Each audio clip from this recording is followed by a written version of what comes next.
ಸ್ನೇಹಿತರ info story Kannada ಮತ್ತೊಂದು ವಿಡಿಯೋಗೆ ಸ್ವಾಗತ. ಬೈಕ್ ಅನ್ನೋದು ಕೇವಲ ಓಡಿಸಲು ಮಾತ್ರ ಅಲ್ಲ, ಕೆಲವು ಬೈಕ್ಗಳು ಇತಿಹಾಸ ರಚಿಸುತ್ತವೆ, ಕೆಲವು ಬೈಕ್ಗಳು ಪೀಳಿಗೆಯನ್ನೇ ಪ್ರಭಾವಿತ ಮಾಡುತ್ತವೆ. ಅಂತಹ ಒಂದು ಲೆಜೆಂಡರಿ ಬೈಕ್ ಯಮಹಾ RX100. ಇಂದು ನಾವು ಮಾತನಾಡುವುದು ಒಂದು ಸಾಮಾನ್ಯ ಬೈಕ್ ಬಗ್ಗೆ ಅಲ್ಲ. ಇದು ಪವರ್, ಸೌಂಡ್, ಸ್ಟೈಲ್ ಮತ್ತು ಸ್ಪೀಡ್ ಎಲ್ಲವನ್ನೂ ಸೇರಿಸಿಕೊಂಡು ಹುಟ್ಟಿದ ಒಂದು ಪೌರಾಣಿಕ ಕತೆ. 1980ರ ದಶಕ. ಆ ಸಮಯದಲ್ಲಿ ಭಾರತದ ರಸ್ತೆಗಳ ಮೇಲೆ ಬಜಾಜ್, ರಾಜದೂತ್, SD ಇವುಗಳೇ ರಾಜರು. ಆದರೆ 1985ರಲ್ಲಿ ಒಂದು ಜಪಾನಿ ಕಂಪನಿ ಭಾರತದ ಮಾರುಕಟ್ಟೆಗೆ ಒಂದು ಹೊಸ ಬಾಂಬ್ ಬಿಟ್ಟಿತು. Yamaha RX100.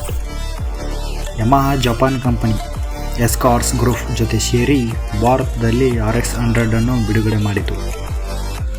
ಆ ಸಮಯದಲ್ಲಿ 100cc ಬೈಕ್ ಎಂದರೆ ಮೈಲೇಜ್ ಮಾತ್ರ, ಆದರೆ RX100 ಹೇಳಿತು 100cc ಎಂದರೆ ಪವರ್ ಕೂಡ.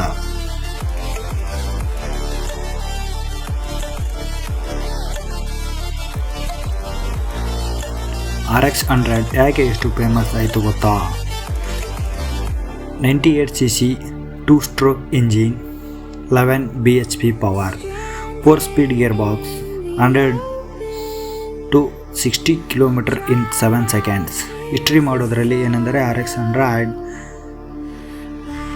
ಇವತ್ತು 150cc ಬೈಕ್ಗಳು ಕೂಡ ಆ ಕಾಲದ 100cc ಪವರ್ಗೆ ಸಮನಾಗಿರಲಿಲ್ಲ. 2-stroke ಇಂಜಿನ್ ಅಂದರೆ fuel plus oil mix, immediate combustion, instant pickup. ಸ್ನೇಹಿತರೆ, ಅದಕ್ಕೆ RX100 ಅನ್ನು ಪಾಕೆಟ್ ರಾಕೆಟ್ ಅಂತ ಕರೀತಾರೆ.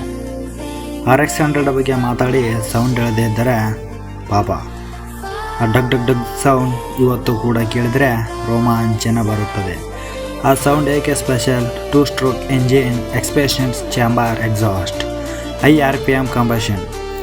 ಒಂದು RX100 ದೂರದಿಂದಲೇ ಬರುತ್ತಿದೆ ಅಂತ ಸೌಂಡ್ನಿಂದಲೇ ಗುರುತಿಸಬಹುದು. ಅದೇ RX100. RX100 ನೋಡೋಕೆ ಸಿಂಪಲ್, ಆದರೆ ರೋಡ್ ಮೇಲೆ ಅದಕ್ಕೆ ರೆಸ್ಪೆಕ್ಟೇ ಬೇರೆ. Sound, headlamp, slim fuel tank, flat seat, light weight body. ಇಂದಿನ ಬಲ್ಕಿ ಬೈಕ್ಗಳ ನಡುವೆ ಕೂಡ RX100 ನಿಲ್ಲಿಸಿದರೆ ಎಲ್ಲರ ಕಣ್ಣು ಅದರ ಮೇಲೆ. ಅದು ಸ್ಟೈಲ್, ಅದು ಆ್ಯಟಿಟ್ಯೂಡ್, ಅದೇ RX100. ಎಲ್ಲರೂ ಕೇಳುವ ಪ್ರಶ್ನೆ, RX100 ಯಾಕೆ ಬಂದಾಯಿತು? ಉತ್ತರ ಒಂದೇ. 1996 ನಂತರ ಭಾರತದಲ್ಲಿ ಎಮಿಷನ್ ನಾರ್ಮ್ಸ್ ಕಠಿಣ ಆಯಿತು. 2-stroke ಇಂಜಿನ್ಸ್ ಪೊಲ್ಯೂಷನ್ ಜಾಸ್ತಿ ಮಾಡ್ತಿದ್ರು. ಅದಕ್ಕಾಗಿ ಯಮಹಾ RX100 ಪ್ರೊಡಕ್ಷನ್ ನಿಲ್ಲಿಸಬೇಕಾಯಿತು.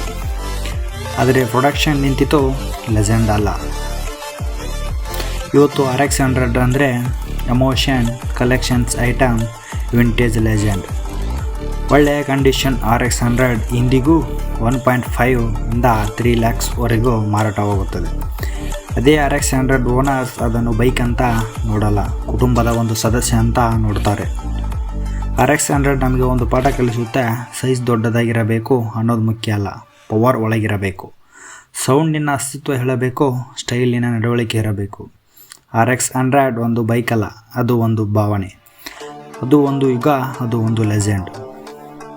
ಸ್ನೇಹಿತರೆ, ನಿಮಗೆ RX100 ಬಗ್ಗೆ ಹೇಳಿದ್ದಕ್ಕೆ ಇಷ್ಟವಾದರೆ ಲೈಕ್ ಮಾಡಿ, ಶೇರ್ ಮಾಡಿ, ಸಬ್ಸ್ಕ್ರೈಬ್ ಮಾಡಿ, ಸಪೋರ್ಟ್ ಮಾಡಿ ಫ್ರೆಂಡ್ಸ್.